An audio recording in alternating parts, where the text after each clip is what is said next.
Hi, it's Lisa Cuneo. Welcome to my scrapbook table. This week for Scraplift Crafternoon, we are scraplifting one of our own, Kristen Harden.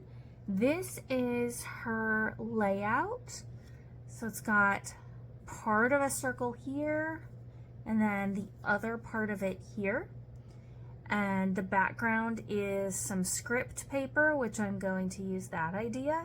She has the whole layout matted in a little bit darker color. I haven't decided what I'm going to use for that yet, but I will soon.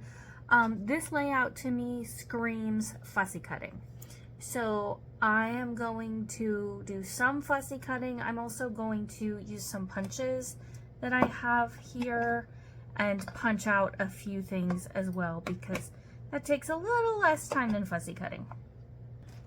I might cut out some of these moths. I have this paper. This is from, I can't think of it at the moment, Woodland Grove. And I have this one and this one. And most of these were, other than Woodland Grove, I got these papers in a paper pad that I bought either on clearance or at a thrift store recently. So that's where these came from. The photo I'm going to use is actually a postcard. This is not one that I took. I did take some of, this is Falling Water, which is a Frank Lloyd Wright house in Western Pennsylvania that we visited last summer. And I did get some really good photos, but obviously the professional one, this was a postcard and that was for sale in the gift shop, is a little better than mine. So that's what I'm going to use. This is, I don't very often do one photo layouts, especially with just a 4x6-ish one, but I decided I'm going to have several pages about this place that we visited, so I thought it would be good to have just this as the beginning of that section of my album. So I am going to get started with some fussy cutting and making leaves. It's really late at night here when I am starting this, and so it'll probably be tomorrow when I finish, but hopefully I can get all the fussy cutting done tonight before I head to bed. I will be back and do my usual video in the morning.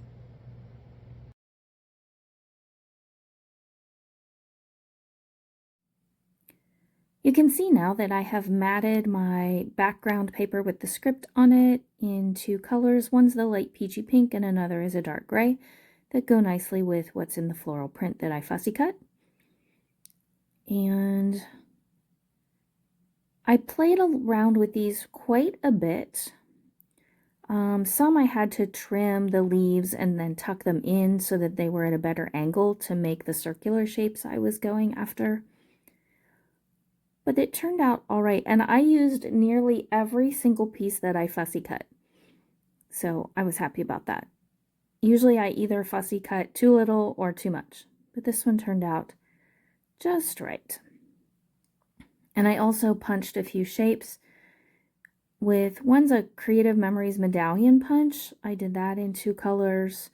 I did a couple florals, and I used a die from Picket Fence, maybe, to cut out the leaves like the one I'm holding right there. And they have some nice little spiral pieces coming off the leaf as well, so I like that. I took what I gutted from the two mats of the whole layout to mat the photo, and I'm going to tuck that right there. You'll see at the top right part of the large wreath there's kind of a gap. I do fix that. I noticed it in a little bit.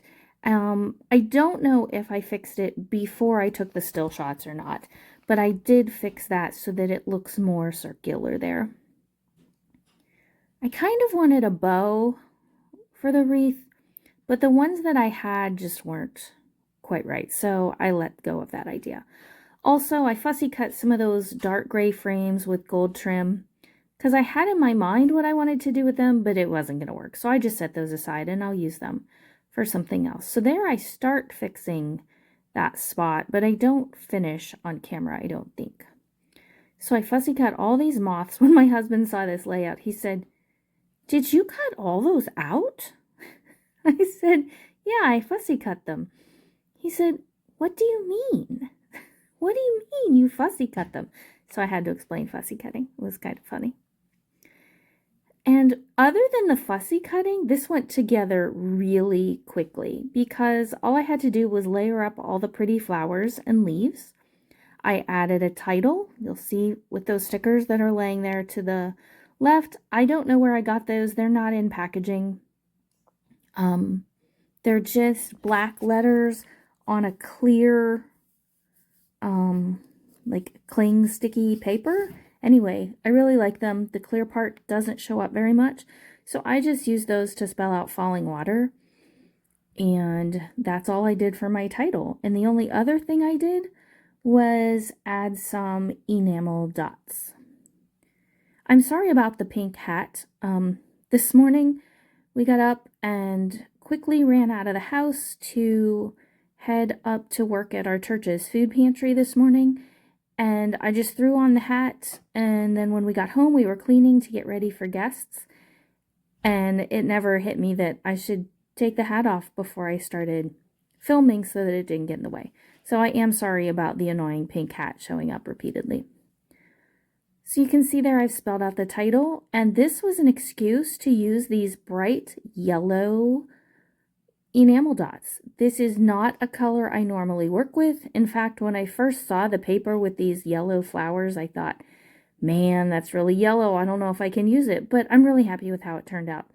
I think the black and the soft greens and pinks, peaches, really toned down that yellow nicely, and they give a nice pop of color. So we're coming up to the end here. This is Christine's birthday hop. Her information will be in the description box below. She's one of the Scraplift Crafternoon people, and we always scraplift them when it's their birthday month. So if you have not subscribed to Christine's channel, please check it out. Also, look and see what the other Scraplift Crafternoon people are doing today. All of that's in the description box. Thank you so much for joining me. I really appreciate you being here, and I hope you have a great day. Bye-bye.